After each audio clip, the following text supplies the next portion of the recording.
ഓം ശ്രീ സായിരാം. എല്ലാമായ ഭഗവാന്റെ തൃപ്പാദങ്ങളിൽ നമസ്കരിച്ചുകൊണ്ട്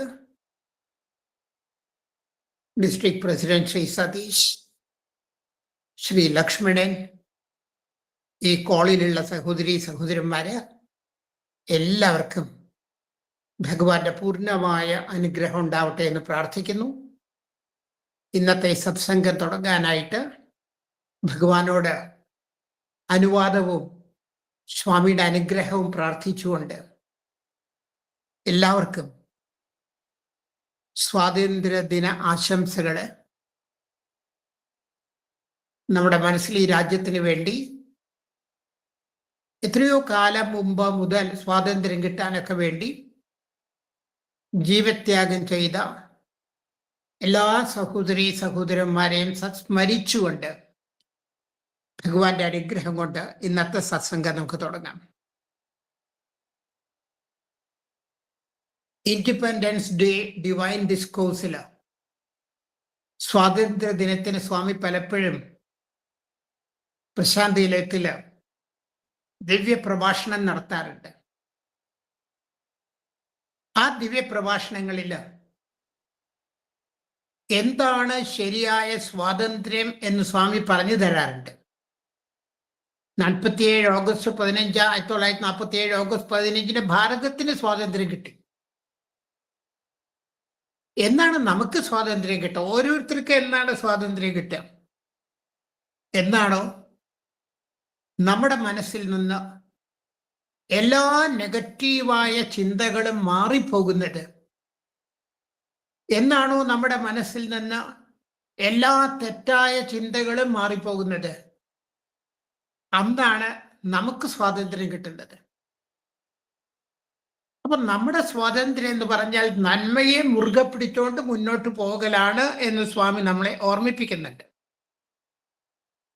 ഇന്ത്യ പാകിസ്ഥാൻ യുദ്ധ സമയത്ത് എന്തുകൊണ്ടാണ് നമുക്കത് പറ്റാത്തത്? ഭാരതവും പാകിസ്ഥാനും തമ്മിൽ യുദ്ധകാലത്ത് രണ്ട് പട്ടാളക്കാർ, ഇന്ത്യൻ പട്ടാളക്കാരെ പാകിസ്ഥാൻകാരെ തടവുകാരാക്കി. കുറേ കാലം കഴിഞ്ഞാ വിട്ടത്. അവര് അയൽവക്കക്കാരായിരുന്നു, ഒരേ സ്ഥലത്തുള്ളവരായിരുന്നു. കുറച്ചു കാലം കഴിഞ്ഞ് ഇവർ കണ്ടുമുട്ടി.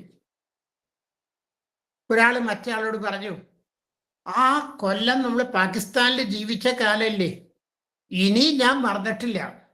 ചീത്ത പറയാൻ തുടങ്ങി പാകിസ്ഥാന്. ഇപ്പൊ മറ്റേ പറഞ്ഞു, നിങ്ങൾ ഇപ്പോഴും പാകിസ്ഥാന്റെ ജയിലിലാണെന്ന് പറഞ്ഞു. എന്താ അങ്ങനെ പറയാൻ കാരണം വെച്ചപ്പോ രണ്ടാമത്തെ ആള് പറയാണ്, ഞാനത് എന്നോ മറന്നു കഴിഞ്ഞു. കാരണം ഇന്നും ഞാനത് സൂക്ഷിച്ചു വെക്കുകയാണെങ്കിൽ ഞാൻ പാകിസ്ഥാന്റെ ജയിലിലാണ്. ഇപ്പൊ മറക്കാത്തത് കൊണ്ടാണ് പലപ്പോഴും നമുക്ക് സ്വാതന്ത്ര്യം നഷ്ടമാകുന്നത്. മറക്കാത്തത് കൊണ്ടാണ് നമുക്ക് പലപ്പോഴും നമ്മൾ നെഗറ്റീവായിട്ട് മാറുന്നത്. ഇത്ര നല്ല കാര്യങ്ങൾ ഓർമ്മിക്കാനുണ്ട്. അപ്പൊ നന്മയെ മുറുകെ പിടിച്ച് തിന്മയിൽ നിന്നുള്ള സ്വാതന്ത്ര്യമാണ് നമ്മൾ ശ്രദ്ധിക്കേണ്ടത് എന്ന് ഭഗവാൻ നമ്മളെ ഓർമ്മിപ്പിക്കുന്നുണ്ട്. നമ്മൾ സ്വാമിയുടെ എക്സ്പീരിയൻസസിനെ കുറിച്ച് പറയാറുണ്ട്. വീടുകളിൽ വിഭൂതി വന്നു, മാല പൊട്ടി വീണു, ഭജന സമയത്ത് കുങ്കുമം തേനൊക്കെ സ്വാമിയുടെ ഫോട്ടോ വന്നു എന്നൊക്കെ പറയുന്നുണ്ട്.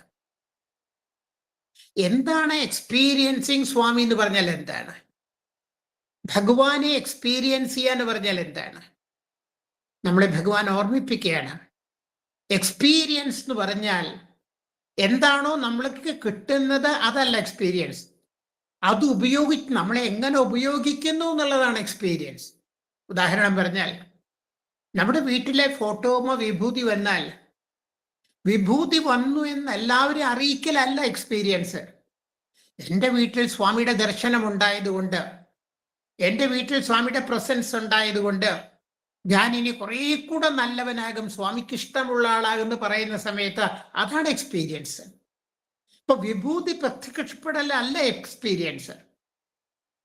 തേൻ അമൃത സ്വാമിയുടെ ഫോട്ടോ ഒന്ന് ഒഴുകലല്ല എക്സ്പീരിയൻസ്. സ്വാമി മോതിരം തരലല്ല എക്സ്പീരിയൻസ്. അതിൽ നിന്ന് നമുക്ക് എന്ത് മാറ്റം ഉണ്ടാകുന്നു എന്നുള്ളതാണ് എക്സ്പീരിയൻസ്. ഇത് നമ്മളെ സംബന്ധിച്ച് വളരെ വളരെ പ്രസക്തമാണ് എക്സ്പീരിയൻസിങ് സ്വാമി എന്ന് പറഞ്ഞാൽ കിട്ടുന്ന എക്സ്പീരിയൻസ് നമ്മൾ എങ്ങനെ എക്സ്പീരിയൻസ് ചെയ്യുന്നു എന്നുള്ളതാണ്, എങ്ങനെ ഉപയോഗിക്കുന്നു എന്നുള്ളതാണ്. ഇതെങ്ങനെ സാധിക്കാന്ന് സ്വാമി പറയുന്നുണ്ട്. എങ്ങനെ അത് പോസിബിൾ ആവുക? ഭഗവാൻ പറയാണ്, ആറ്റിറ്റ്യൂഡാണ് എല്ലാ പ്രാധാന്യം. നമ്മുടെ ആറ്റിറ്റ്യൂഡ് എന്താണ്, നമ്മുടെ മനോഭാവം എന്താണ്? ഭഗവാൻ ഒരിക്കലും ഉദാഹരണം പറഞ്ഞു. കൃഷിക്കാരൻ പാടത്ത് പണിയൊക്കെ കഴിഞ്ഞിട്ട് കാളകളെയൊക്കെ കുളിപ്പിച്ച്, അന്ന് ട്രാക്ടറൊന്നും ഇല്ലല്ലോ, കാളകളെയൊക്കെ കുളിപ്പിച്ച് തൊഴുത്തിൽ കൊടുന്ന് കെട്ടി 2 കാളകൾക്കും കഞ്ഞിയും പിണ്ണാക്ക് ഭക്ഷണമൊക്കെ കൊടുക്കുകയാണ്. കാളകൾ തമ്മിൽ സംസാരിക്കുകയാണ്. ഒരു കാള മറ്റേ കാളോട് പറയാണ്, എന്തിനതൊക്കെ തരണേന്നറിയോ? നാളെ നമ്മളെ കൊണ്ട് പണിയിപ്പിക്കാനാണ്, നാളെ നമ്മളെ കൊണ്ട് കൂടുതൽ പണിയിപ്പിക്കാനാണ്. ഇപ്പൊ മറ്റേ കാള പറഞ്ഞു, അങ്ങനെയല്ല, നമ്മളോടുള്ള സ്നേഹം കൊണ്ടാണ് യജമാനൻ ഇതൊക്കെ നമുക്ക് തരുന്നത്. നോക്കൂ, ഒരേ സംഭവം. കാളകൾക്ക് ഭക്ഷണം കൊടുക്കുക എന്നുള്ള ഒരേ സംഭവം 2 കാളകൾ 2 തരത്തിലാണ് കണ്ടത്. ഒരു കാള നെഗറ്റീവായിട്ട് നാളെ നമ്മളെ കൊണ്ട് പണിയിപ്പിക്കാനാണെന്ന് പറഞ്ഞു. മറ്റേ കാളയോ അല്ല, യജമാനൻ നമ്മളോടുള്ള സ്നേഹം കൊണ്ടാണ് ഇതൊക്കെ തരുന്നത്. ഇതാണ് ആറ്റിറ്റ്യൂഡ്. സ്വാമി പറയാണ്, ആറ്റിറ്റ്യൂഡ് എന്ന് പറഞ്ഞാൽ നമ്മുടെ കാറിന്റെ ടയറിലുള്ള എയർ പോലെയാണ്. കാറിന്റെ ടയറിലുള്ള എയർ പോലെയാണ് നമ്മുടെ ആറ്റിറ്റ്യൂഡ്. എയർ കറക്റ്റ് പ്രഷർ അല്ലെങ്കിൽ, അത് കറക്റ്റ് അതിന്റെ കണക്കിലല്ലെങ്കിൽ ടയർ പഞ്ചറാവും, നമുക്ക് നമ്മുടെ ലക്ഷ്യത്തിൽ എത്താൻ പറ്റില്ല. നമ്മുടെ ആറ്റിറ്റ്യൂഡ് ശരിയല്ലെങ്കിൽ നമ്മുടെ ജീവിതത്തിൽ പ്രശ്നങ്ങൾ ഉണ്ടാകും, നമുക്ക് നമ്മുടെ ലക്ഷ്യത്തിൽ എത്താൻ പറ്റില്ല. ഭഗവാൻ വേറൊന്നുകൂടി നമ്മളോട് പറയുന്നുണ്ട്. സ്വാമി പറയാണ്, ടയർ കറക്റ്റ് പ്രഷറാണ്, എയർ കറക്റ്റാണ്, പെട്രോള് ഫുള്ളാണ്. സുന്ദരമാണ് ഈ സ്വാമി പറഞ്ഞ ഉദാഹരണം. ടയറെല്ലാം കറക്റ്റാണ്, പ്രഷർ, എയർ കറക്റ്റാണ്, പെട്രോള് ടാങ്കിൽ ഫുള്ളുമാണ്. പക്ഷെ സ്റ്റിയറിംഗ് വീല് നമ്മുടെ കയ്യിലല്ലെങ്കിൽ, സ്റ്റിയറിംഗ് നമ്മുടെ കയ്യിലല്ലെങ്കിൽ നമ്മൾ വിചാരിക്കുന്നിടത്തേക്ക്, ഡെസ്റ്റിനേഷനിലേക്ക് നമുക്ക് എത്താൻ പറ്റില്ല. അപ്പൊ നമ്മുടെ ജീവിതത്തിൽ എല്ലാം ഉണ്ട്. അതാ സ്വാമിയുടെ പെട്രോൾ ഫുള്ളാണ്, ടയറിലെ എയർ കറക്റ്റാണ്. ഇതൊക്കെ ഉണ്ടെങ്കിൽ നമ്മൾ എല്ലാം സ്റ്റിയറിംഗ് വീല്, കാറിന്റെ സ്റ്റിയറിംഗ് നമ്മുടെ കയ്യിലല്ലെങ്കിൽ നമുക്ക് നമ്മുടെ ലക്ഷ്യത്തിൽ, നമ്മൾ വിചാരിച്ച സ്ഥലത്ത് എത്താൻ പറ്റില്ല. എന്താണ് ഈ സ്റ്റിയറിംഗ്? സ്വാമി പറയുന്നത് സ്പിരിച്വാലിറ്റി. അപ്പൊ നമ്മുടെ ജീവിതത്തിൽ എല്ലാം ഉണ്ടെങ്കിലും ആധ്യാത്മികത എന്നുള്ള ചക്രം നമ്മുടെ കയ്യിലില്ലെങ്കിൽ, സ്റ്റിയറിംഗ് നമ്മുടെ കയ്യിലില്ലെങ്കിൽ നമുക്ക് ലക്ഷ്യത്തിൽ എത്താൻ പറ്റില്ല. അതുകൊണ്ടാണ് ബുദ്ധദേവൻ പറഞ്ഞത്, ഒരു മെഴുകുതിരി കത്തിക്കാൻ തീ ഉണ്ടായേ പറ്റൂ, തീ ഇല്ലെങ്കിൽ മെഴുകുതിരി കത്തിക്കാൻ പറ്റില്ല. അതുപോലെയാണ് ഒരു മനുഷ്യന്റെ ജീവിതത്തിൽ ആധ്യാത്മികത ഉണ്ടായേ പറ്റൂ. ഒരു ബുദ്ധദേവന്റെ ഉദാഹരണമാണ്. ഒരു മെഴുകുതിരി കത്തിക്കാൻ എപ്രകാരമാണോ തീ ആവശ്യമുള്ളത്, അതുപോലെയാണ് ഒരു മനുഷ്യന് മുന്നോട്ട് പോകാൻ ആധ്യാത്മികത കൂടിയേ തീരും. വളരെ പ്രധാനപ്പെട്ട ഒരു പോയിന്റിന് സ്വാമി മറുപടി പറയുന്നത്, ഇത് നമുക്ക് പലർക്കുള്ളൊരു പ്രോബ്ലമാണ്. സ്വാമി, ഞാൻ മെഡിറ്റേറ്റ് ചെയ്യുന്നുണ്ട്, സ്വാമി ഞാൻ സുപ്രഭാതം ചെല്ലുന്നുണ്ട്, സ്വാമി ഞാൻ മറ്റ് സാധനങ്ങളൊക്കെ ചെയ്യുന്നുണ്ട്, സ്വാമി ഞാൻ സേവനം ചെയ്യുന്നുണ്ട്, എന്നിട്ട് ഞാൻ സന്തോഷവാനല്ല സ്വാമി, still I am not happy, എനിക്ക് സന്തോഷമില്ല സ്വാമി എന്ന് പറയുന്നവരോടുള്ള സ്വാമിയുടെ അതിഗംഭീരമായൊരു മറുപടി ഉണ്ട്. എല്ലാം ചെയ്തിട്ട് എനിക്ക് സന്തോഷമില്ല സ്വാമി, ഞാൻ ഹാപ്പി അല്ല സ്വാമി. ഭഗവാൻ പറയുകയാണ്, കൃഷിക്കാരൻ ആദ്യമായിട്ട് നിലം ശരിപ്പെടുത്തണം, നിലം ഉഴുതു മറയ്ക്കണം, രണ്ടാമതായിട്ട് കള പറിച്ചു കളയണം, മൂന്നാമതായിട്ട് വളം ചേർക്കണം, നാലാമത് വെള്ളം കൊടുക്കണം, ഭൂമി പ്രിപ്പയർ ചെയ്യണം, ഭൂമി ശരിയാക്കണം, കള പറിച്ചു കളയണം, വളം ചേർക്കണം, വെള്ളമൊഴിച്ചു കൊടുക്കണം. ഇത് ഭഗവാൻ പറയാണ്, ഇതൊന്നും ചെയ്യാതെ എത്ര നല്ല വിത്തിട്ടാലും കാര്യമില്ല, എത്ര നല്ല വിത്ത് ഉപയോഗിച്ചാലും കാര്യമില്ല. ഇപ്പൊ നമ്മുടെ മനസ്സിൽ കളകളുണ്ടെങ്കിൽ, നമ്മുടെ മനസ്സ് നമ്മൾ പ്രിപ്പയർ ചെയ്യുന്നില്ലെങ്കിൽ ഭഗവാൻ പറഞ്ഞ നല്ല നല്ല മുത്തുകള് വിത്തുകള് നമ്മുടെ മനസ്സിലിട്ടാലും പ്രയോജനം ഉണ്ടാവില്ല എന്ന് ഭഗവാൻ പറയാണ്. കാരണം കൃഷിക്കാരൻ കൃഷിസ്ഥലം ശരിപ്പെടുത്തുന്നത് പോലെ, വളം ചേർക്കുന്നത് പോലെ, വെള്ളം ചേർക്കുന്നത് പോലെ നമ്മുടെ മനസ്സ് ശരിയാക്കിയാൽ മാത്രമേ ഭഗവാൻ തരുന്ന ഭഗവാൻ തരുന്ന സന്ദേശങ്ങൾ നമ്മുടെ ഉള്ളിൽ വളർത്താൻ നമുക്ക് സാധിക്കുള്ളൂ. സുന്ദരമായിട്ട് ലളിതമായിട്ട് ഭഗവാൻ പറഞ്ഞു തരാണ്. എല്ലാം ഉണ്ടായിട്ടും ധ്യാനം ചെയ്യുന്നുണ്ട്, സേവനം ചെയ്യുന്നുണ്ട്, സാധന ചെയ്യുന്നുണ്ട്. ഇതെല്ലാം ചെയ്തിട്ട് സ്വാമി എനിക്ക് എന്താ മുന്നോട്ട് പോകാൻ പറ്റാത്തത്? ഭഗവാൻ പറയുന്നു, നിന്റെ മനസ്സിൽ കളകളുണ്ട്, മനസ്സ് പ്രിപ്പയർ ചെയ്തിട്ടില്ല, ആവശ്യമുള്ളതൊന്നും മനസ്സിന് കൊടുത്തിട്ടില്ല. ഏറ്റവും നല്ല വിത്ത് പോലും അവിടെ മുളക്കില്ല എന്ന് പറഞ്ഞതുപോലെ ഭഗവാൻ നമുക്കത് കൃത്യമായിട്ട് പറഞ്ഞു തരുന്നുണ്ട്. അവിടെയാണ് ഭഗവാൻ പറയുന്നത്, 4 കാര്യങ്ങൾ നിങ്ങൾ ചെയ്താൽ മതി. ഈ സ്പിരിച്വലായിട്ട് നമ്മൾ വിജയിക്കണമെങ്കിൽ, ആധ്യാത്മികമായിട്ട് മുന്നോട്ട് പോകണമെങ്കിൽ ഭഗവാൻ പറയുന്നു, ഏറ്റവും നല്ല ജീവിതം ഉണ്ടാവണമെങ്കിൽ 4 കാര്യം ചെയ്താൽ മതി. ഒന്ന്, മൈത്രി. മൈത്രി എന്ന് പറഞ്ഞാൽ ഫ്രണ്ട്ഷിപ്പ്. ഫ്രണ്ട്ഷിപ്പാണ് മൈത്രി. സ്വാമി പറയാണ്, ഫ്രണ്ട്ഷിപ്പ് ഓൺലി വിത്ത് സ്വാമി. സ്വാമി പറയാറുണ്ട്, God alone is the true front. ഈശ്വരൻ മാത്രമാണ് നമ്മുടെ ശരിയായ കൂട്ടുകാരൻ. വേറെ ആരും നമ്മുടെ ശരിയായ കൂട്ടുകാരല്ല, സ്വാമി മാത്രാണ്. എന്ത് സംഭവിച്ചാലും നമ്മളെ കൈവിടാത്തത് ഭഗവാൻ മാത്രമാണ്. അപ്പൊ ഒന്ന് മൈത്രി, ഈശ്വരനുമായിട്ടുള്ള കൂട്ടുകെട്ട്, ഈശ്വരന്റെ കമ്പനി. 2, കരുണ, കമ്പാഷൻ. വേദന കാണുമ്പോഴേക്കും നമ്മുടെ ഉള്ളിങ്ങനെ ഉരുകണം. മറ്റുള്ളവരുടെ വേദന കാണുമ്പോൾ സഹാനുഭൂതി, കരുണ, ബുദ്ധന്റെ കരുണ, ബുദ്ധദേവന്റെ കരുണ, യേശുദേവന്റെ കാരുണ്യം. അപ്പൊ ഒന്ന് മൈത്രി, ഫ്രണ്ട്ഷിപ്പ്. സ്വാമിയായിട്ട് മാത്രം ഫ്രണ്ട്ഷിപ്പ്. എല്ലാവരും സ്നേഹിക്കണം, എല്ലാവരും ഫ്രണ്ട്സ്, പക്ഷെ ശരിയായ കൂട്ടുകെട്ട് ഭഗവാനുമായിട്ട് മാത്രം. 2ാമത് കരുണയാണ്, കമ്പാഷനാണ്,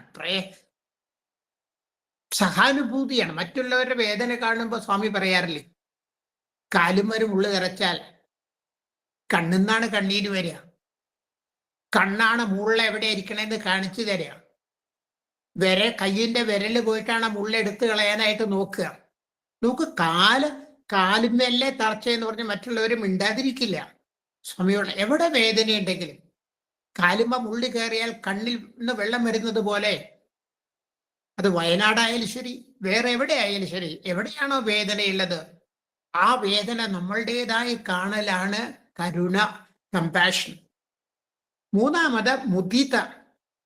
നമ്മൾ ഭജന പാടാറില്ലേ, പ്രേമ മുദിത മനസ്സേ കഹോ. പ്രേമമുദിത, പ്രേമം കൊണ്ട് മുദിത എന്ന് പറഞ്ഞ ഹാപ്പിനെസ് ആണ്, സന്തോഷാണ്. പ്രേമമുദിത, പ്രേമം നിറഞ്ഞ സന്തോഷത്തോടു കൂടി രാമാന്ന് വിളിക്കാൻ. പ്രേമമുദിത മനസ്സേ കഹോ രാമ രാമ രാമ. മുദിത, സന്തോഷം. എന്താ സന്തോഷം? മറ്റുള്ളവരുടെ ഉയർച്ചയിലുള്ള സന്തോഷം, നമ്മുടെ ഉയർച്ചയിലല്ല. അപ്പൊ ആധ്യാത്മികമായിട്ട് ഉയരണമെങ്കിൽ 4 കാര്യങ്ങൾ സ്വാമി പറയുന്നുണ്ട്. ഒന്ന്, മൈത്രി, ഈശ്വരനുമായിട്ട് മാത്രം ഫ്രണ്ട്ഷിപ്പ്. 2, കരുണ. എവിടെ വേദനയുണ്ടെങ്കിലും അത് എൻ്റെ വേദനയായിട്ട് കണ്ട് അവർക്ക് വേണ്ട കാര്യങ്ങൾ ചെയ്യാനുള്ള എൻ്റെ റെഡിനെസ്. 3ാമത് മുദിത, സന്തോഷം, ഹാപ്പിനെസ്. അടുത്ത വീട്ടിലെ കുട്ടിക്ക് ഫസ്റ്റ് റാങ്ക് കിട്ടും, എനിക്ക് സന്തോഷം. അടുത്ത വീട്ടിലെ ആൾക്ക് ഓണം ബെമ്പർ 25 കോടി കിട്ടും, എനിക്ക് സന്തോഷം. മറ്റുള്ളവരുടെ ഉയർച്ചയിൽ ആനന്ദമുണ്ടാവുന്നതാണ് മുദിത. 4ാമത് ഭഗവാൻ പറയണം ഉപേക്ഷ. ഉപേക്ഷിക്കുക എന്ന് പറയില്ല, അതന്നെ മലയാളത്തിൽ ഉപേക്ഷ. ഉപേക്ഷിക്കുക എന്ന് പറയുന്നതാണ് സംസ്കൃതത്തിൽ ഉപേക്ഷ. ഉപേക്ഷ എന്ന് പറഞ്ഞാൽ ഡിറ്റാച്ച്മെന്റ്. ഈ ലോകത്തിനോട് വലിയ മമതയൊന്നും വേണ്ട, ഡിറ്റാച്ച്മെന്റ്, ഉപേക്ഷിക്കുക. ആവശ്യമില്ലാത്ത കാര്യങ്ങളൊക്കെ, ലൗകികമായ കാര്യങ്ങളൊക്കെ ഉപേക്ഷിക്കുക. സ്വാമി പറയുന്നു 4 കാര്യങ്ങളാണ് ആധ്യാത്മികമായിട്ട് ഉയരാൻ നമ്മൾ ശ്രമിക്കേണ്ടത്. 4 വളരെ സിമ്പിളായിട്ട് സ്വാമി പറഞ്ഞു തരുന്നുണ്ട്. മൈത്രി, ഭഗവാൻ മാത്രമാണ് നമ്മുടെ ശരിയായ കൂട്ടുകാരൻ. കരുണ, കമ്പാഷനാണ്. ആ പ്രേമം കൂടെ കൂടിക്കൂടി വരുമ്പോൾ മനസ്സിലുണ്ടാവുന്നതാണ് കരുണ. ദൈവികമായ ഭാവമാണ് കരുണ. 3ാമത് മുദിത, സന്തോഷം. മറ്റുള്ളവരുടെ ഉയർച്ചയിലുള്ള സന്തോഷം. നാലാമത് ഉപേക്ഷ, ഉപേക്ഷിക്കാൻ ഓർത്താം, ഉപേക്ഷ, ലൗകികമായ കാര്യങ്ങളോടുള്ള ഡിറ്റാച്ച്മെന്റ്. ഈ 4 കാര്യങ്ങളാണത്രേ ഈശ്വരനുമായി ബന്ധപ്പെടാൻ അല്ലെങ്കിൽ ആധ്യാത്മികമായിട്ട് ഉയരാൻ നമ്മളെ സഹായിക്കുന്നത്. പിന്നെ സ്വാമി നമ്മളെ ഓർമ്മിപ്പിക്കുന്നുണ്ട്, നമ്മളൊരു സെൽഫ് ഓഡിറ്റ് നടത്തണം. Self audit. കുട്ടികൾ എക്സാമിനേഷൻ കഴിഞ്ഞു വന്നാൽ, പരീക്ഷ കഴിഞ്ഞു വന്നാൽ ക്വസ്റ്റ്യൻ പേപ്പർ എടുത്ത് ഓരോ ക്വസ്റ്റ്യൻ്റെ അവിടെ അവർക്ക് കിട്ടാനുള്ള മാർക്ക് ഉദ്ദേശം ഇങ്ങനെ എഴുതി വെക്കും. ആദ്യത്തെ 5 കിട്ടും, രണ്ടാമത്തേന് 4 കിട്ടും. അപ്പോൾ അവരിങ്ങനെ മാർക്ക് എഴുതി എത്ര മാർക്ക് കിട്ടുന്ന പരീക്ഷ കഴിഞ്ഞ ഉടനെ നമ്മളൊക്കെ അങ്ങനെ ചെയ്യാറില്ല പഠിക്കുന്ന കാലത്ത്. അതൊരു സെൽഫ് ഓഡിറ്റ് ആണ്. പരീക്ഷ കഴിഞ്ഞു, ഇവിടെ ഭഗവാൻ പറയാണ് നമ്മളൊരു സെൽഫ് ഓഡിറ്റ് ചെയ്യണം. ആധ്യാത്മികമായിട്ട് ഉയരുമ്പോൾ ആദ്യം എന്താ വേണ്ടതെന്നറിയൂ? ഭഗവാൻ പറഞ്ഞ കാര്യങ്ങൾ അനുസരിച്ച് ഞാൻ ജീവിക്കുന്നുണ്ടോ, അതോ ഞാൻ വെറും ഒരു കാണി മാത്രമാണോ, സ്പെക്ടേറ്റർ മാത്രമാണോ? സ്വാമി പറഞ്ഞതുപോലെ സ്വാമി പറഞ്ഞ സന്ദേശങ്ങൾ എൻ്റെ ജീവിതത്തിന്റെ ഭാഗമാക്കിയിട്ടുണ്ടോ, അതോ ഞാൻ ഇത് വെറുതെ നോക്കിക്കൊണ്ടിരിക്കുന്ന ഒരാൾ മാത്രമാണോ? ആദ്യം വേണ്ടത്. 2, ഭഗവാന്റെ ഈ ഡ്രാമ, ഡിവൈൻ ഡ്രാമയിൽ ഞാൻ ആക്റ്റീവായിട്ട് പങ്കെടുക്കുന്നുണ്ടോ, ഞാൻ ശരിയായി പങ്കെടുക്കുന്നുണ്ടോ? 3, ഭഗവാൻ എൻ്റെ ജീവിതത്തിൽ വന്നതിന് ശേഷം എൻ്റെ ജീവിതത്തിൽ മാറ്റങ്ങൾ ഉണ്ടായിട്ടുണ്ടോ? മറ്റുള്ളവരെ കുറ്റം പറയുന്നത് കുറഞ്ഞിട്ടുണ്ടോ? നോൺ വെജിറ്റേറിയൻ ഫുഡ് കഴിക്കുന്നത് ഞാൻ ഉപേക്ഷിച്ചിട്ടുണ്ടോ? സ്മോക്കിംഗ് ഉപേക്ഷിച്ചിട്ടുണ്ടോ? ഡ്രിങ്കിങ് ഹാബിറ്റ് ഉപേക്ഷിച്ചിട്ടുണ്ടോ? എല്ലാവരോടും നന്നായിട്ട് പെരുമാറാൻ തുടങ്ങിയിട്ടുണ്ടോ? മറ്റുള്ളവർക്ക് ഞാൻ സേവനം ചെയ്യുന്നുണ്ടോ? അപ്പൊ സ്വാമി എൻ്റെ ജീവിതത്തിൽ വന്നതിന് ശേഷം എനിക്ക് എന്തെല്ലാം മാറ്റങ്ങൾ ഉണ്ടായിട്ടുണ്ട്? ഇതാണ് 2ാമത്. അപ്പൊ ഭഗവാൻ ഇത് നമുക്ക് വളരെ കൃത്യമായിട്ട് ഓരോന്നും പറഞ്ഞു തരുന്നുണ്ട്. ആദ്യം പറഞ്ഞ 4 കാര്യങ്ങൾ, കരുണ, മുദിത, 4 കാര്യങ്ങൾ. പിന്നെ ഭഗവാൻ പറയാണ് നിങ്ങൾ നിങ്ങളെ തന്നെ ഒന്ന് പഠിക്കണം, അവലോകനം ചെയ്യണം. അവലോകനം ചെയ്യുമ്പോൾ ആദ്യമായിട്ട് നോക്കേണ്ടത് ഇതാണ്: ഈ സത്യസായി അല്ലെങ്കിൽ സ്വാമി പറഞ്ഞ സന്ദേശങ്ങൾ എൻ്റെ ജീവിതത്തിൽ മാറ്റങ്ങൾ ഉണ്ടാക്കിയിട്ടുണ്ടോ, അതോ ഞാൻ വെറും കാഴ്ചക്കാരൻ മാത്രമാണോ? സ്വാമിയുടെ അമേസിംഗ് ഡിവൈൻ ഡ്രാമയിൽ ഞാൻ ആക്റ്റീവായിട്ട് ഞാൻ പങ്കെടുക്കുന്നുണ്ടോ? 3ാമതായിട്ട് സ്വാമി എൻ്റെ ജീവിതത്തിൽ വന്നതിന് ശേഷം എൻ്റെ ജീവിതത്തിൽ മാറ്റങ്ങൾ ഉണ്ടായിട്ടുണ്ടോ? എന്തെല്ലാം മാറ്റങ്ങൾ ഉണ്ടായിട്ടുണ്ട്? 4, വളരെ പ്രധാനപ്പെട്ടത്, ഇന്ന് വ്യാഴാഴ്ച ഭജനയ്ക്ക് പോകുമ്പോൾ മാത്രമാണോ നമ്മൾ സ്വാമിയെ കുറിച്ച് ചിന്തിക്കുന്നത്? സ്വാമി പറയണ സ്വാമിയെ നമ്മൾ ഭജൻ ഹാളിൽ പൂട്ടിയിട്ടിരിക്കുകയാണോ? ഭജനയ്ക്ക് പോകുമ്പോൾ മാത്രമാണോ നമ്മൾ സ്വാമിയെ കുറിച്ച്, അതോ ഭഗവാൻ എൻ്റെ ജീവിതത്തിൽ നിതാന്തമായിട്ട് എൻ്റെ കൂടെ ഉണ്ട് എന്നുള്ള ഭാവം എൻ്റെ ജീവിതത്തിലുണ്ടോ? ഞാൻ ചിന്തിക്കുന്നതെല്ലാം സ്വാമിക്കറിയാം, ഞാൻ പറയുന്നതെല്ലാം സ്വാമിക്കറിയാം, ഞാൻ ചെയ്യുന്നതെല്ലാം സ്വാമിക്ക് അങ്ങനെ കണ്ടുകൊണ്ടിരിക്കുകയാണ്. ഈ ഭാവത്തിലാണോ ഞാൻ ജീവിക്കുന്നത്? ഈ 4 കാര്യങ്ങളാണത്രേ നമ്മൾ സെൽഫ് ഓഡിറ്റ് നടത്തേണ്ടത് എന്ന് ഭഗവാൻ പറയുന്നു. വേറൊന്ന് വളരെ സിമ്പിളായിട്ട് സ്വാമി പറഞ്ഞു തരുന്നുണ്ട്. എവിടെയെങ്കിലും നമ്മൾ കുഴപ്പം കാണുകയാണെങ്കിൽ സ്വാമി പറയുന്നു ആ കുഴപ്പം നിന്റെ മനസ്സിലാണ്. ഒരാൾ ഭഗവാനോട് പറഞ്ഞു, സ്വാമി എല്ലാ സ്ഥലത്തും കുഴപ്പമാണ്, ദർ ഇസ് ട്രബിൾ എവരിവെയർ എന്നാ പറഞ്ഞത്. എല്ലാ സ്ഥലത്തും കുഴപ്പമാണെന്ന് പറഞ്ഞു. ഭഗവാൻ പറഞ്ഞു, ബംഗാരു കുഴപ്പം പുറമേ അല്ല, കുഴപ്പം നിന്റെ മനസ്സിലാണെന്ന് പറഞ്ഞു.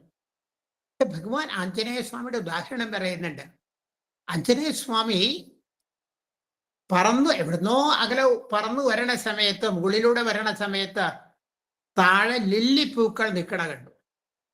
അത് കഴിഞ്ഞ് രാമന്റെ അടുത്ത് എന്ന് പറയണ്ട, ഞാൻ ചുവന്ന ലില്ലിപ്പൂക്കൾ കണ്ടു എന്ന് പറയുന്നുണ്ട്. ഞാൻ ചുവന്ന ലില്ലിപ്പൂക്കൾ കണ്ടു. രാമചന്ദ്ര ഭഗവാൻ ഹനുമാനോട് പറയട്ടെ, ഹനുമാനെ ലില്ലിപ്പൂക്കൾ, രാമകഥാ രസവാഹിനിയിൽ കാണാം ഇതാ, ലില്ലിപ്പൂക്കൾ വെള്ളയല്ലേ, നീ എങ്ങനെയാ ചുമന്നതായിട്ട്? എല്ലാവരും ചോദിക്കാൻ തുടങ്ങി. ചുമന്ന ലില്ലിപ്പൂക്കൾ എങ്ങനെയാ കാണണേന്ന് ഹനുമാനോട് ചോദിക്കാൻ തുടങ്ങി. ശ്രീരാമചന്ദ്ര ഭഗവാൻ പറഞ്ഞു, വെള്ള ലില്ലിപ്പൂക്കള് എന്തുകൊണ്ടാണ് ഹനുമാൻ ചുമന്നതായി കണ്ടതെന്നറിയോ? ഹനുമാന്റെ മനസ്സ് മുഴുവൻ രാവണനോടുള്ള ദേഷ്യമായിരുന്നു. ഇപ്പൊ രാവണനോട് ദേഷ്യം മനസ്സിലുള്ളപ്പോ വെളുത്ത ലില്ലിപ്പൂക്കൾ പോലും ഹനുമാൻ പോലും ചുവന്ന പൂക്കളായിട്ട് കാണുകയാണ്. അവിടെയാണ് ഭഗവാൻ പറഞ്ഞത്, നമ്മൾ അപ്പോൾ എവിടെയാ കുഴപ്പമെന്ന് ചോദിച്ചാൽ കുഴപ്പം പുറമേയല്ല, കുഴപ്പം നമ്മുടെ മനസ്സിലാണ് എന്ന് കാണാനായിട്ട് സാധിക്കും. ഒരു ദിവസം ഒരു വിദ്യാർത്ഥി, എന്താ സ്വാമി നമ്മളോട് ആവശ്യപ്പെടുന്നത്? ഒരു വിദ്യാർത്ഥി ഭഗവാനോട് ചോദിച്ചു, സ്വാമി എന്നാണ് എനിക്ക് വേണ്ടത് കിട്ടുക? When I will get what I want. എനിക്ക് വേണ്ടത് എന്നാ സ്വാമി എനിക്ക് കിട്ടുക എന്ന് ചോദിക്കുകയാണ്. സ്വാമി പറഞ്ഞു, when you do what you can. നിനക്ക് ചെയ്യാൻ പറ്റുന്നത് എപ്പോഴാണോ നീ ചെയ്യുന്നത്, അപ്പൊ നിനക്ക് ആവശ്യമുള്ളത് നിനക്ക് കിട്ടും. നിനക്ക് വേണ്ടത് നിനക്ക് കിട്ടുന്നത് എപ്പോഴാണ്? നിനക്ക് ചെയ്യാൻ പറ്റുന്നത്, ചെയ്യാൻ പറ്റണത് പോലെ നീ ചെയ്യുമ്പോഴാണ്. ഒരു കുട്ടി ഏറ്റവും നന്നായിട്ട് പഠിക്കുമ്പോഴാണ് ഏറ്റവും നല്ല മാർക്ക് കിട്ടുന്നത്. ആ കുട്ടി ഏറ്റവും മോശമായിട്ട് പഠിക്കുകയാണെങ്കിൽ ആ കുട്ടിക്ക് കിട്ടുന്ന ഏറ്റവും മോശമായ മാർക്കായിരിക്കും. അതുകൊണ്ടാണ് സ്വാമി പറഞ്ഞത്, നമ്മൾ ചെയ്യേണ്ടത്, ചെയ്യാൻ പറ്റുന്നത് എപ്പോഴാണോ ചെയ്യുന്നത് അപ്പോഴാണ് നമുക്ക് ആവശ്യമുള്ളത് ഈശ്വരൻ തരുന്നതും. വേറൊരു കാര്യം സ്വാമി പറയുന്നുണ്ട്. ഇപ്പൊ നമ്മുടെ സമിതി, നമ്മുടെ ജില്ല, നമ്മുടെ ഓർഗനൈസേഷൻ, എൻ്റെ സത്യസായി സേവാ സംഘടന എന്താ വേണ്ടതെന്ന് സ്വാമി പറയുന്നത്, ബിലോങ്ങിങ്നെസ് വേണം. ഇത് എൻ്റേതാണ്. ഈ സത്യസായി സേവാ സമിതി എൻ്റെ സമിതിയാണ്, എൻ്റെ വീടാണ്, എൻ്റെ കുഞ്ഞുങ്ങളാണ്, എൻ്റെ ബന്ധുക്കളാണെന്ന് പറയുന്ന പോലെ ഇത് എൻ്റേതാണ്. ഈ സമിതിയിലുള്ളവരെല്ലാം എൻ്റെ ബന്ധുക്കളാണ്. ബിലോങ്ങിങ്നെസ് എന്ന് പറയും ഇംഗ്ലീഷിൽ. ഇതെല്ലാം എൻ്റേതാണെന്നുള്ള ഭാവം നല്ല അർത്ഥത്തില്. സ്വാമി പണ്ട് പറഞ്ഞ ആ സംഭവം ഓർക്ക്. 2 ഗ്രാമങ്ങൾ. ഒരു ഗ്രാമം കുന്നിന്റെ മുകളിലാണ്, ഒരു ഗ്രാമം താഴെയാണ്. ഈ 2 ഗ്രാമങ്ങൾ എപ്പോഴും വഴക്കാണ്, എപ്പോഴും വഴക്കടിക്കും, അങ്ങോട്ടും ഇങ്ങോട്ടും തല്ലുകൂടും. ഒരു ദിവസം താഴെയുള്ള ഗ്രാമത്തിൽ ഒരു കുട്ടിയെ കാണാനില്ല. 2-3 വയസ്സുള്ള കുഞ്ഞാണ്. മുകളിലെ ഗ്രാമക്കാരെടുത്തുകൊണ്ട് പോയി. താഴെയുള്ള ഗ്രാമത്തിൽ പഞ്ചായത്ത് കൂടി 2-3 ദിവസം കൂടുകയാണ്. എങ്ങനെയാണ് ഈ കുട്ടിയെ കൊണ്ടുവരാൻ പറ്റുക ഇങ്ങനെ ആലോചിക്കുകയാണ് അവര്. ആരാ പോവുക, ആരാ കുട്ടിയെ കണ്ടെത്തുക, ആരാ തിരിച്ചു കൊണ്ടുവരാ എന്നൊക്കെ നമുക്ക് 3-ാമത്തെ ദിവസം സംസാരിച്ചുകൊണ്ടിരിക്കുമ്പോ കുന്നിന്റെ മുകളിൽ നിന്ന് ഒരാൾ താഴേക്ക് വരുന്നുണ്ട്. കുറച്ചും കൂടി താഴേക്ക് വന്നപ്പോ മനസ്സിലായി അതൊരു സ്ത്രീയാന്ന് മനസ്സിലായി. കുറച്ചും കൂടി താഴേക്ക് വന്നപ്പോ അവർക്ക് ക്ലിയറായി ആ സ്ത്രീയുടെ പുറകില് ഒരു കുട്ടിയെ ഇങ്ങനെ കെട്ടിയിട്ടിട്ടുണ്ട്, മുമ്പിൽ ഇങ്ങനെ ദേഹത്തൊരു കുട്ടിയെ കൂടി ചേർത്ത് പിടിച്ചിട്ടുണ്ട്. അടുത്ത് വന്നപ്പോ മനസ്സിലായി കാണാതായ കുട്ടിയാണ്. ഈ പഞ്ചായത്ത് കൂടിയ ആൾക്കാർ ആ സ്ത്രീയോട് പറഞ്ഞു, ഞങ്ങളിങ്ങനെ ആലോചിക്കുകയായിരുന്നു കുഞ്ഞിനെ എങ്ങനെയാ കൊണ്ടുവരണ്ടേന്ന്, ഞങ്ങളിങ്ങനെ ചിന്തിച്ചുകൊണ്ടിരിക്കുകയായിരുന്നു, നിങ്ങൾക്കിത് എങ്ങനെയാ സാധിച്ചതെന്ന് ചോദിച്ചു. എങ്ങനെ നിങ്ങൾ ഈ കുന്നിന്റെ മുകളിൽ പോയി ഈ കുഞ്ഞിനെ നിങ്ങൾ രക്ഷിച്ചത്? ആ സ്ത്രീ പറഞ്ഞു, സാർമാരെ, കുഞ്ഞ് എൻ്റെ കുഞ്ഞാന്ന് പറഞ്ഞു. കുഞ്ഞ് എൻ്റെ കുഞ്ഞാണ്, അതുകൊണ്ടാണ് എല്ലാ പ്രതിബന്ധങ്ങളും മാറ്റി അവർ കുന്നിന്റെ മുകളിൽ കയറി കുട്ടിയെ താഴേക്ക് കൊണ്ടു. കാരണം കുഞ്ഞ് ബിലോങ്ങിങ്നെസ് ആണ്, കുഞ്ഞ് എൻ്റെ കുഞ്ഞാണ്. എന്റെ സമിതി എന്ന് പറയുമ്പോ ആ ഒരു ഭാവം, എൻ്റെ സമിതി, എൻ്റെ സംഘടന, എൻ്റെ ഭഗവാൻ, എൻ്റെ ജില്ല, സായി ജില്ല എന്നൊക്കെ പറയുമ്പോ ബിലോങ്ങിങ്നെസ് ഉണ്ടെങ്കിൽ സ്വാമി ആഗ്രഹിക്കുന്ന രീതിയിൽ നമുക്ക് ജീവിക്കാനായിട്ട് സാധിക്കും, പ്രവർത്തിക്കാനായിട്ട് സാധിക്കുമെന്ന് സ്വാമി നമ്മളെ ഓർമ്മിപ്പിക്കുന്നുണ്ട്. ഒരു ദിവസം ഭഗവാൻ കൊടൈക്കനാലിൽ വിദ്യാർത്ഥികളായിട്ട് ഇങ്ങനെ ഇരിക്കുകയാണ്. സീനിയർ കുട്ടികളാണ്. ആ കുട്ടികളെ ഏതാണ്ട് എല്ലാവരും MBA പരീക്ഷ എഴുതിയിട്ടുണ്ട്. പുട്ടപർത്തിയിൽ അഡ്മിഷൻ കിട്ടാനുള്ള എൻട്രൻസ് പരീക്ഷ എഴുതിയിട്ടുണ്ട്. സ്വാമി ആ കുട്ടികളോട് പറഞ്ഞു, നിങ്ങളുടെ എൻട്രൻസ് പരീക്ഷ അത്ര അങ്ങോട്ട് ശരിയായിട്ടില്ല എന്ന് പറഞ്ഞു. നിങ്ങൾ എഴുതിയ എക്സാമിനേഷൻ എൻട്രൻസ് പരീക്ഷ നിങ്ങൾ നന്നായിട്ട് ചെയ്തിട്ടില്ല. കുട്ടികൾക്ക് വിഷമായി. MBAക്ക് സീറ്റ് കിട്ടിയില്ലെങ്കിൽ പുട്ടപർത്തിന്ന് പോണ്ടേ, നാട്ടിലേക്ക് പോണ്ടേ.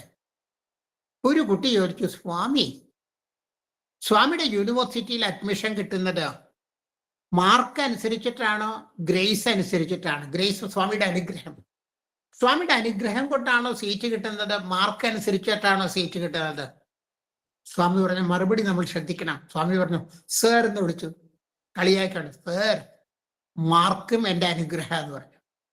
അപ്പൊ സ്വാമിയുടെ യൂണിവേഴ്സിറ്റിയിൽ അഡ്മിഷൻ കിട്ടുന്നത് മാർക്കിന്റെ അടിസ്ഥാനത്തിലാണോ സ്വാമിയുടെ അനുഗ്രഹത്തിന്റെ അടിസ്ഥാനത്തിലാണോ എന്ന് ചോദിച്ചപ്പോ സ്വാമി പറയാണ്, നിനക്ക് കിട്ടുന്ന മാർക്കും എൻ്റെ അനുഗ്രഹമാണ്. സ്വാമിയുടെ അനുഗ്രഹമല്ലാത്ത ഒന്നും നമ്മുടെ കയ്യിലില്ല. ഈ ശ്വാസം പോലും ഭഗവാന്റെ അനുഗ്രഹമാണ്.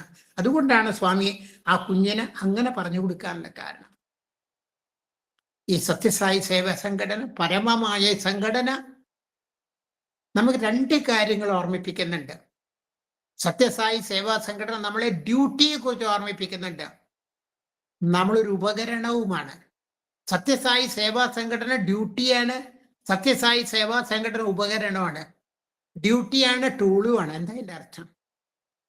സത്യസായി സേവാ സംഘടനയിൽ വരുമ്പോ ഈ സമൂഹത്തിലെ അംഗമായതുകൊണ്ട് ഞാൻ സമൂഹത്തിന് സേവനം ചെയ്യാണ്.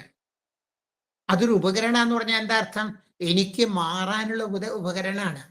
എനിക്ക് എന്നെ തന്നെ മാറ്റിയെടുക്കാനുള്ള ഉപകരണമാണ്. എന്നെ തന്നെ ട്രാൻസ്ഫോം ചെയ്യാനുള്ള ഉപകരണം. അങ്ങനെയാണ് അത്രേ അതിനെ നമ്മൾ കാണേണ്ടത്. സത്യസായി സേവാ സംഘടനയിൽ നമുക്ക് സേവനം ചെയ്യുന്നവരാണ്. സ്വാമി പറയാണ്, സേവനം എന്ന് പറഞ്ഞ ഒരു ആക്ടിവിറ്റി അല്ല. ഗ്രാമസേവ എന്ന് പറഞ്ഞ ഒരു ആക്ടിവിറ്റി അല്ല. റോഡ് ക്ലീനിങ് എന്ന് പറഞ്ഞ ഒരു ആക്ടിവിറ്റി അല്ല. സ്വാമി പറയാണ്, സത്യസായി സേവാ സംഘടനയിൽ മാത്രം സേവനം എന്ന് പറഞ്ഞാൽ അതൊരു ആറ്റിറ്റ്യൂഡാണ്. സേവനം ചെയ്യാതിരിക്കാൻ പറ്റില്ല. ഞാൻ ഓർക്കുകയാണ്, കോട്ടയ്ക്കൽ ഗോപാലകൃഷ്ണ മാഷയൊക്കെ ഓർക്കുകയാണ്. 24 മണിക്കൂറും അല്ലെങ്കിൽ എപ്പോൾ വിളിച്ചാലും സേവനത്തിന് റെഡി ആയിട്ടുള്ള ആൾക്കാര്. അതൊരു ആറ്റിറ്റ്യൂഡാണ്. ലക്ഷ്മണനൊക്കെ അറിയാലോ, നമ്മൾ ഷെഡിൽ പോയിട്ട് സേവാദളത്തിനെ അത്യാവശ്യം ഏതെങ്കിലും ജോലിക്ക് വിളിക്കുമ്പോൾ ചില ആൾക്കാർ ചാടിയിലിരിക്കും, ഞാൻ റെഡിയാന്ന് പറഞ്ഞിട്ട്. ചില ആൾക്കാരെ പുതപ്പ് ഒന്നും കൂടി മൂടിക്കളച്ച് കിടക്കും, വിളിച്ചത് അറിയാത്തതുപോലെ. അപ്പൊ ചിലർക്ക് അതൊരു ആറ്റിറ്റ്യൂഡാണ്. എപ്പോൾ അവസരം കിട്ടിയാൽ അവർ ചാടി വീഴും. ചില ആൾക്കാർക്ക് അത് ആറ്റിറ്റ്യൂഡ് അല്ല.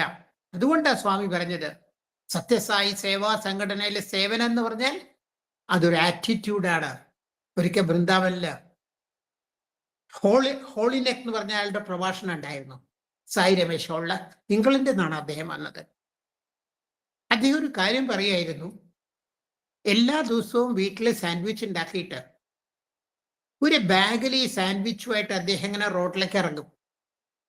ആരൊക്കെയാണോ റോഡില് ഭിക്ഷക്കാരെ പോലെ ഭക്ഷണം പോലും കഴിക്കാതെ ഇരിക്കുന്നവരുണ്ടെങ്കിൽ അവർക്ക് എല്ലാവർക്കും ഈ സാൻഡ്വിച്ച് കൊടുക്കും. 10-30 ഉണ്ടാക്കും. ഈ 10-30 പേർക്ക് സാൻഡ്വിച്ച് കൊടുത്തിട്ടാണ് അദ്ദേഹം വീട്ടിലേക്ക് തിരിച്ചു വരാം. ഇത് 365 ദിവസം ചെയ്യാറുണ്ട്. അപ്പൊ എന്നും വീടിന്ന് പുറത്തിറങ്ങിയ വഴിക്കൊരു അമ്മൂമ്മ ഇരിക്കുന്നുണ്ടാവും. അമ്മൂമ്മയ്ക്കാണ് ആദ്യത്തെ സാൻഡ്വിച്ച് കൊടുക്കുക. ഫസ്റ്റ് സാൻഡ്വിച്ച് അമ്മൂമ്മയ്ക്ക് എപ്പോഴും കൊടുക്കുക. അന്ന് പുറത്തേക്ക് ഇറങ്ങിയപ്പോൾ അമ്മൂമ്മയെ കാണാനില്ല. ബാക്കി എല്ലാവർക്കും സാൻഡ്വിച്ച് കൊടുത്ത് തിരിച്ചു വരുമ്പോഴാണ് തൻ്റെ വീടിന്റെ ഗേറ്റിന്റെ അപ്പുറത്തിരിക്കണ അമ്മൂമ്മ ഗേറ്റിന്റെ അപ്പുറത്തിരിക്കുന്നത്. അമ്മൂമ്മ അവിടെ ഇരിക്കുന്നുണ്ട്. കയ്യിലെ സാൻഡ്വിച്ച് കൊടുത്തു കഴിഞ്ഞു, ഇനി ഒന്നും ബാക്കിയില്ല. ഹോളിനേക്ക് പറയാണ് പ്രസംഗിക്കുമ്പോൾ, ഇനിയിപ്പോൾ എന്താ ചെയ്യാന്ന് വിഷമിച്ചു പോയി. അപ്പൊ ഈ അമ്മൂമ്മ കാണാതിരിക്കാനായിട്ട് മുഖം തിരിച്ച് റോഡിന്റെ മറ്റേ സൈഡിൽ കൂടെ അദ്ദേഹം നടക്കുകയാണ്. അമ്മൂമ്മയുടെ ഒന്ന് ഒഴിയാൻ വേണ്ടിയിട്ട്, അമ്മൂമ്മയെ കാണാതിരിക്കാൻ വേണ്ടി. നോക്കിയപ്പോ അമ്മൂമ്മ ഓടി വന്നിട്ട് പറഞ്ഞു, എൻ്റെ അടുത്ത് വരാത്തത്? ഇപ്പൊ ഹോളിനേക്ക് പറഞ്ഞു, അമ്മ മദർ, സാൻഡ്വിച്ച് തീർന്നു പോയി. അപ്പൊ അമ്മ പറഞ്ഞൊരു വാക്കുണ്ട്, സാൻഡ്വിച്ചിനല്ല പ്രാധാന്യം. ആ സാൻഡ്വിച്ച് തരണ സമയത്ത് നിങ്ങൾ എന്നെ നോക്കി ചിരിക്കുന്നില്ലേ? സന്തോഷമായിട്ട് എൻ്റെ കൈ പിടിച്ച് ചിരിക്കാറില്ലേ?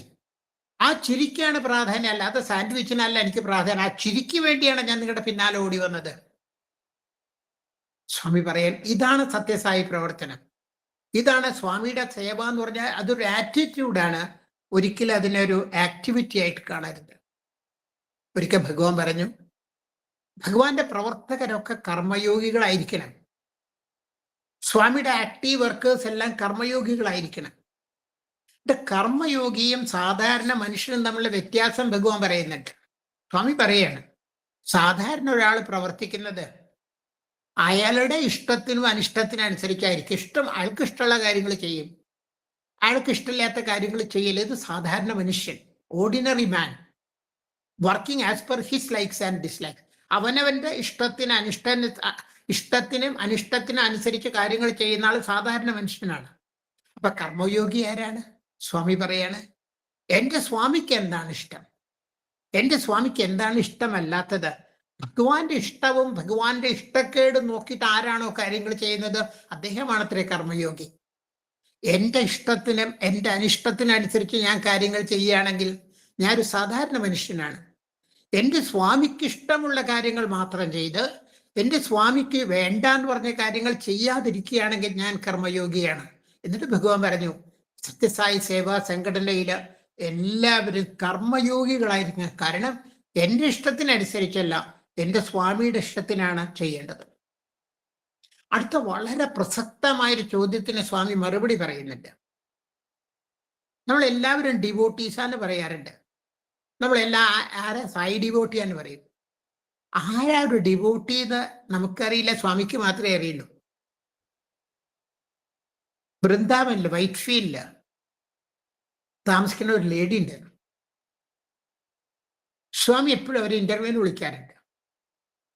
ആ ലേഡിയെ റാണിമ എന്ന് പറഞ്ഞ വേറൊരു ലേഡി ബാംഗ്ലൂരിൽ നിന്ന് ഭജന പഠിപ്പിക്കാറുണ്ട്.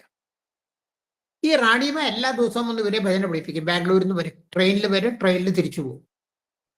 റാണിമ സ്വാമി എപ്പോഴും ഇന്റർവ്യൂവിന് വിളിക്കാറുണ്ട്. രണ്ടുപേരും വളരെ ക്ലോസ് ആണ്, വളരെ നല്ല ആൾക്കാരാണ്. ഒരു ദിവസം ഈ റാണിമ വന്നപ്പോൾ ഈ ലേഡി പറഞ്ഞു, ഇന്ന് ക്ലാസ് വേണ്ട, ഇന്ന് ഭജന വേണ്ട, കാരണം ഇന്ന് എൻ്റെ ബർത്ത്ഡേ ആണ്, ഇന്ന് എനിക്ക് എൻ്റെ ഭഗവാന്റെ കൂടെ ഇരിക്കണം. അവർ പറഞ്ഞു ശരി, ഞാൻ തിരിച്ചു പൊക്കോളാന്ന് പറഞ്ഞപ്പോൾ ഈ ലേഡി പറഞ്ഞു, തിരിച്ചു പോണ്ട, ഞാൻ പോയിട്ടൊന്ന് സ്വാമിയോട് ചോദിക്കട്ടെ, നിങ്ങളുടെ കൂടെ ഇന്റർവ്യൂവിന് വിളിക്കുമോ എന്ന് ഞാനൊന്ന് സ്വാമിയോട് ചോദിക്കട്ടെ എന്ന് പറയുകയാണ്. സന്തോഷായി. റാണിമ വെയിറ്റ് ചെയ്തു. ഇവരകത്ത് പോയിട്ട് വരുന്നത് പോലെ റാണിമ വെയിറ്റ് ചെയ്യാണ്. കുറച്ച് കഴിഞ്ഞപ്പോൾ ലേഡി തിരിച്ചു വന്നു. എന്തുണ്ടായി എന്നറിയാത്ത ഇവര് സ്വാമിയോട് പറഞ്ഞു, സ്വാമി ഇന്ന ലേഡി വന്ന, റാണിമ വന്നിട്ട്, റാണിമാൻ കൂടി ഞാൻ സ്വാമിയുടെ അടുത്തേക്ക് വിളിക്കട്ടെ? സ്വാമി പറഞ്ഞു നോ നോ, വേണ്ട, അവര് സിറ്റിയിലേക്ക് തിരിച്ചു പോക്കോട്ടെ എന്ന് പറഞ്ഞു. ഇവര് വീണ്ടും പറഞ്ഞു, സ്വാമി വളരെ ക്ലോസ് ഡിവോട്ടിയാണ് റാണിമ, സ്വാമി റാണിമ എന്ന് വിളിച്ചോട്ടെ? സ്വാമി വീണ്ടും പറഞ്ഞു നോ, വേണ്ട, സിറ്റിയിലേക്ക് തിരിച്ചു പോക്കോട്ടെ. വേറെ ഒന്ന് രണ്ട് പേര് പറഞ്ഞു, സ്വാമി അവരെയും കൂടി വിളിക്കാം സ്വാമി. സ്വാമി വേണ്ട, സിറ്റിയിലേക്ക് തിരിച്ച് നമ്മളെ പഠിപ്പിക്കാനാണ്, സിറ്റിയിലേക്ക് തിരിച്ചു പോക്കോട്ടെ, ബാംഗ്ലൂർക്ക് തിരിച്ചു പോക്കോട്ടെ എന്ന് പറഞ്ഞു. അവർ ബാംഗ്ലൂർക്ക് ട്രെയിനിൽ കയറി. ട്രെയിനിൽ കയറിയിട്ട് ഒരു 10-15 മിനിറ്റ് തേങ്ങി തേങ്ങി കരയാണ്. എന്തിനാ സ്വാമി എന്നോട് ചെയ്തത്? എന്താ സ്വാമിക്ക് എന്നോട് ഇഷ്ടമില്ലേ? വേദനയോടുകൂടി തേങ്ങി തേങ്ങി കണ്ണിങ്ങനെ നിറഞ്ഞൊഴുകുകയാണ്. മറ്റേ കമ്പാർട്ട്മെന്റ് ആൾക്കാരൊക്കെ ഉണ്ട് ട്രെയിനിൽ, പക്ഷെ ഇവര് കരഞ്ഞുകൊണ്ടിരിക്കുക. ഒരു 15 മിനിറ്റ് കഴിഞ്ഞപ്പോൾ ഒരു ചിന്ത വരെ മനസ്സിൽ വന്നു, ഞാൻ എന്തിനാ കരയുന്നത്? Why should I cry? എൻ്റെ സ്വാമി എന്ത് ചെയ്താലും അതെനിക്ക് നല്ലതായിരിക്കും. എനിക്ക് എന്താ നല്ലതെന്ന് എൻ്റെ സ്വാമിക്ക് മാത്രമേ അറിയുള്ളൂ. അപ്പൊ ഞാൻ എന്തിനാ കരയുന്നു? സ്വാമി എന്ത് ചെയ്താലും എനിക്ക് നല്ലതായിരിക്കും. ഒരാഴ്ച കഴിഞ്ഞ് അവര് വൈറ്റ് ഫീൽഡിൽ വന്നപ്പോൾ സ്വാമി അവരെ ഇന്റർവ്യൂവിന് വിളിച്ചു. ഇന്റർവ്യൂവിന് വിളിച്ച സ്വാമി അവര് തിരിച്ചു പോയ സമയം മുതൽ ട്രെയിനിലെ കാര്യങ്ങളൊക്കെ സ്വാമി അവരോട് പറയുകയാണ്. നീ കരഞ്ഞത് ഞാൻ കണ്ടു. ഭഗവാൻ പറഞ്ഞു, നിന്റെ ആദ്യത്തെ ചിന്തയുണ്ടല്ലോ, എന്തിനാ സ്വാമി ഇത് ചെയ്തത്, എന്താ ഭഗവാൻ എന്നോട് സ്നേഹമില്ലേ എന്നൊക്കെ നീ ചിന്തിച്ചില്ലേ, ആ ചിന്ത വേണ്ട. രണ്ടാമത്തെ ചിന്ത മാത്രം മതി. രണ്ടാമത്തെ ചിന്ത ഒന്നാമത്തെ ചിന്തയാക്കണം. എന്താ രണ്ടാമത്തെ ചിന്ത? ഞാൻ എന്തിനാ കരയുന്നത്? എൻ്റെ സ്വാമിക്ക് എല്ലാം അറിയാം. എൻ്റെ സ്വാമി എനിക്ക് നല്ലത് മാത്രമേ ചെയ്യുള്ളൂ. Why should I cry? ഞാൻ എന്തിനാ കരയുന്ന രണ്ടാമത്തെ ചിന്തയുണ്ടല്ലോ, അത് നീ ഒന്നാമത്തെ ചിന്തയാക്കണം. ആ ചിന്ത മാത്രമാണ് നിനക്കുണ്ടാവുന്നതെങ്കിൽ അന്ന് നീ ഒരു ഡിവോട്ടിയാണ്. സ്വാമിയുടെ ഭക്തന്റെ ലക്ഷണം നോക്കൂ. എൻ്റെ എന്ത് സംഭവിച്ചാലും ശരി, എൻ്റെ സ്വാമിക്ക് അറിയാം, എൻ്റെ സ്വാമി എനിക്ക് നല്ലത് മാത്രമേ ചെയ്യുള്ളൂ. എന്താണോ അവിടുത്തെ ഇച്ഛ അത് നടന്നോട്ടെ എന്നുള്ള ഭാവം എപ്പോഴാണോ നമ്മുടെ മനസ്സിൽ വരുന്നത്, സ്വാമി പറയാണ്, അന്ന് നീ ഒരു ഡിവോട്ടി ആയിരിക്കും. ഭഗവാനോട് ചോദിച്ചു, സ്വാമി എങ്ങനെ ഈ ഭാവം ഉണ്ടാവുക? എന്ത് സംഭവിച്ചാൽ അതെല്ലാം എൻ്റെ ഭഗവാൻ നല്ലത് മാത്രമേ ചെയ്യുന്നുള്ള ഭാവം എങ്ങനെയാ സ്വാമി ഉണ്ടാവുക? സ്വാമി പറഞ്ഞു, ജീവിതമാകുമ്പോൾ ഉയർച്ച താഴ്ചകൾ ഉണ്ടാവും. ജീവിതമാകുമ്പോൾ അപ്സ് ആൻഡ് ഡൗൺ, ഉയർച്ച താഴ്ചകൾ ഉണ്ടാവും. അവിടെ വേണ്ടത് ഫെയ്ത്താണ്, അവിടെ വേണ്ടത് വിശ്വാസമാണ്. വിശ്വാസം നമ്മളെ ഈ ഭാവത്തിലേക്ക് നയിക്കും. വേറൊന്ന് ഭഗവാൻ നമ്മളെ ഓർമ്മിപ്പിക്കുന്നുണ്ട്. എന്താ വിശ്വാസം എന്ന് പറഞ്ഞാൽ എന്താണ്? ഫെയ്ത്ത് രവീന്ദ്രനാഥ് ടാഗോറിന്റെ ഗീതാഞ്ജലി എന്നുള്ള മാസ്റ്റർ പീസിൽ ഏറ്റവും ഏറ്റവും ഉദാത്തമായ ടാഗോറിന്റെ പുസ്തകം ഗീതാഞ്ജലി. ഗീതാഞ്ജലിയിലെ ടാഗോർ, രവീന്ദ്രനാഥ് ടാഗോർ ഫെയ്ത്തിനെ കുറിച്ച് പറയുന്നുണ്ട്. ടാഗോർ എഴുതിയിരിക്കുകയാണ്, പക്ഷികൾ പാടാൻ തുടങ്ങി, പക്ഷികൾ പ്രഭാതം ആസ്വദിക്കാൻ തുടങ്ങി. പക്ഷികൾ പാടാൻ തുടങ്ങിയിരിക്കുന്നു, പക്ഷികൾ പ്രഭാതം എൻജോയ് ചെയ്യണം, ആസ്വദിക്കാൻ തുടങ്ങിയിരിക്കുന്നു. പക്ഷേ ഇപ്പോഴും ഇരുട്ടാണ്, പ്രഭാതമായിട്ടില്ല. പ്രഭാതമാകുന്നതിന് മുമ്പ് തന്നെ പ്രഭാതം വരുന്നുള്ള ഉറപ്പില് പക്ഷികൾ പാടാൻ തുടങ്ങിയിരിക്കുന്നു, പക്ഷികൾ പ്രഭാതം എൻജോയ് ചെയ്യാൻ തുടങ്ങിയിരിക്കുന്നു. സ്വാമി പറയാണ്, എന്തെല്ലാം പ്രയാസങ്ങൾ ഉണ്ടായാലും സ്വാമി പ്രയാസങ്ങളൊക്കെ മാറ്റും. എൻ്റെ ജീവിതം സുന്ദരമായിരിക്കും. എൻ്റെ ഭഗവാന്റെ അനുഗ്രഹം കൊണ്ട് എനിക്ക് യാതൊരു പ്രയാസവും ഉണ്ടാവില്ല. ഇരുട്ടുള്ളപ്പോൾ പോലും പ്രഭാതം ആവണേന് മുമ്പ് പ്രഭാതം ആസ്വദിച്ച് പക്ഷികൾ പാടുന്നത് പോലെ വിഷമത്തിൽ ഇരിക്കുമ്പോൾ പോലും എൻ്റെ ജീവിതത്തിൽ പ്രകാശം വരാൻ പോവുകയാണ്. എൻ്റെ സ്വാമി തരുന്നുള്ള വിചാരത്തോടു കൂടി മുന്നോട്ട് പോകുന്നതാണ് ഫെയ്ത്ത് എന്ന് സ്വാമി ടാഗോർ പറഞ്ഞതുപോലെ നമുക്ക് പറഞ്ഞു തരുന്നുണ്ട്. അപ്പൊ എന്താ വേണ്ടത്?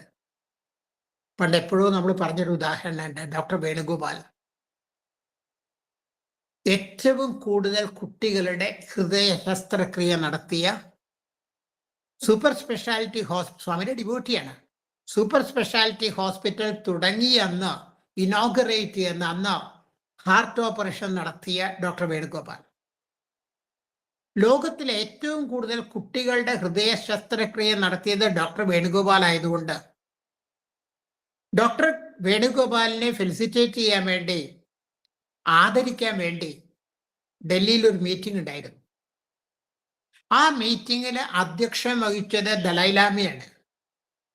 ഇപ്പൊ ദലൈലാമ പ്രസംഗിക്കുന്ന സമയത്ത് വേണുഗോപാലിന്റെ കൈ ഇങ്ങനെ പിടിച്ചോണ്ട് പറഞ്ഞു, ഈ കൈകള് പുണ്യം ചെയ്ത കൈകളാണ്, ഈ പുണ്യം ചെയ്ത കൈകളാണ്, ഈ കൈകള് പുണ്യം ചെയ്ത കൈകളാണെന്ന് പറഞ്ഞപ്പോ ഡോക്ടർ വേണുഗോപാല് തൻ്റെ പോക്കറ്റിൽ നിന്ന് ഒരു ഫോട്ടോ എടുത്തു.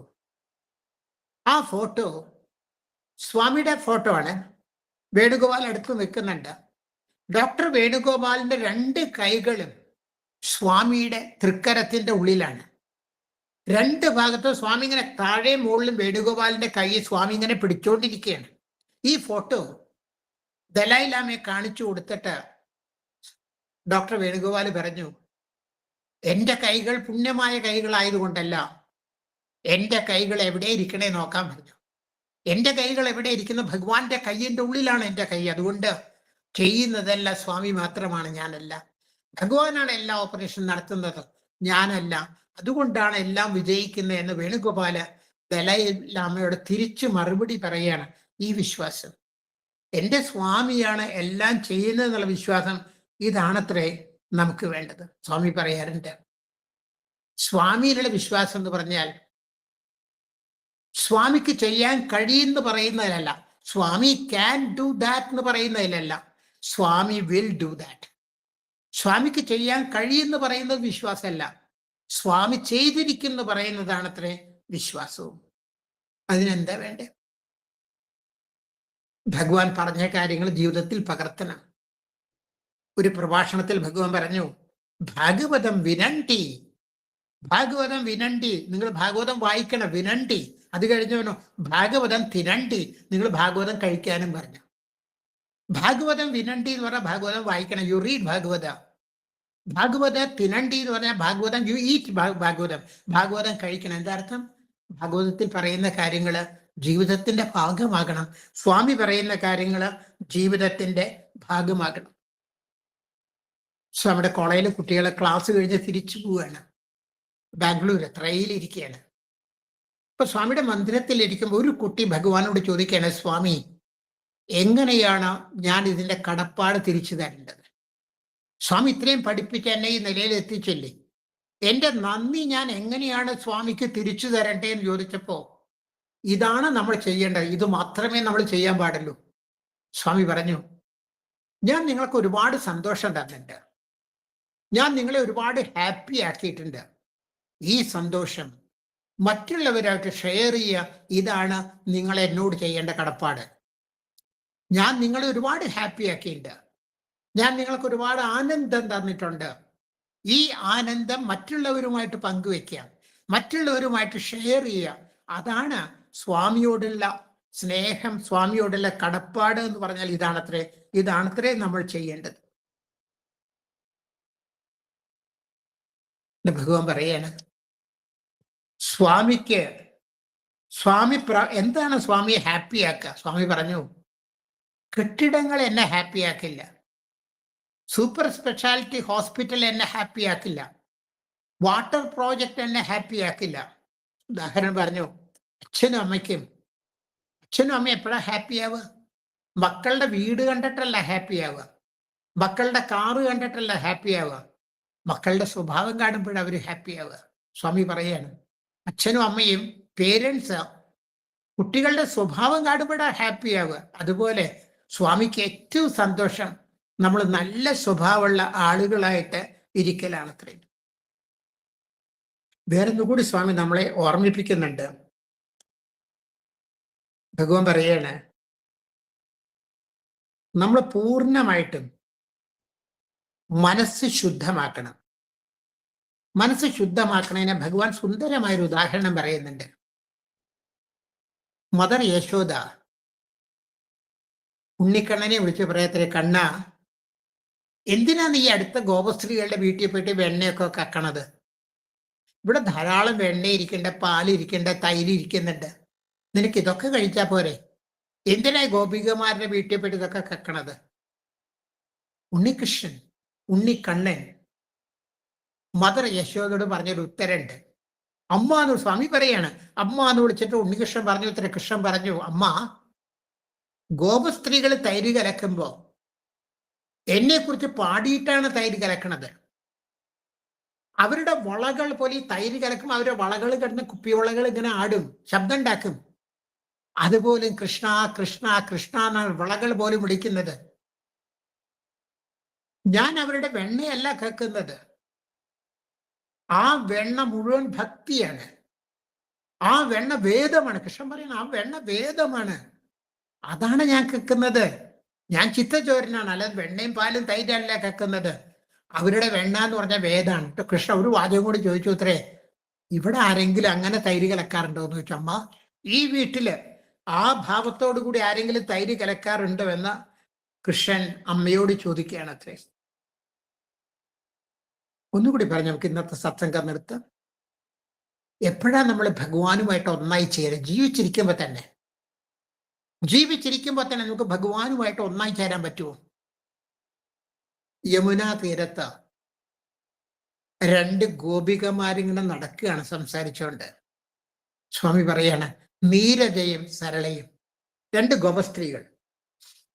നീരജ സരളയോട് തൻ്റെ ബുദ്ധിമുട്ട് പറയാണ്.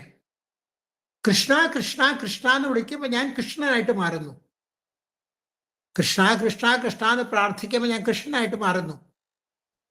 ഞാൻ കൃഷ്ണനായിട്ട് മാറുമ്പോൾ എനിക്ക് കൃഷ്ണനെ കാണാനില്ല, കൃഷ്ണന്റെ പാട്ട് കേൾക്കാനില്ല, കൃഷ്ണന്റെ ശബ്ദം കേൾക്കാനില്ല. അതുകൊണ്ട് എനിക്ക് കൃഷ്ണനാവണ്ട, എനിക്ക് വേറെ നിന്നാ മതി, എനിക്ക് കൃഷ്ണനാവണ്ട, എനിക്ക് വേറെ നിന്നാ മതി. സ്വാമി പറഞ്ഞില്ലേ, I separated myself from myself so that I can love myself. I separated myself from myself. ഞാൻ നിങ്ങളെയൊക്കെ സൃഷ്ടിച്ചത്,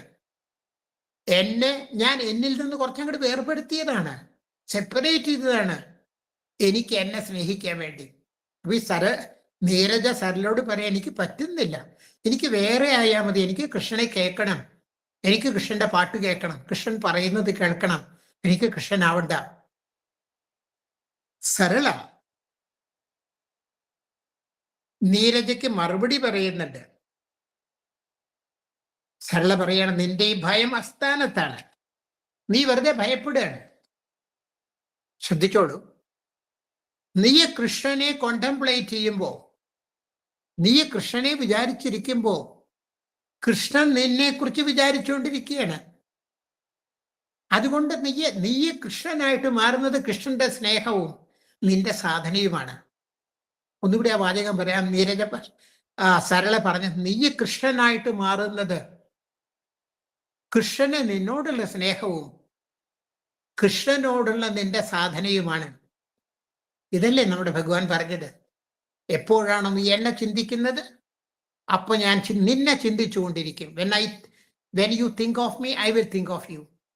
എത്രത്തോളം ശക്തമായിട്ടാണോ നീ എന്നെ ചിന്തിക്കുന്നത്, അത്രത്തോളം ശക്തമായിട്ട് ഞാൻ നിന്നെ ചിന്തിച്ചുകൊണ്ടിരിക്കും.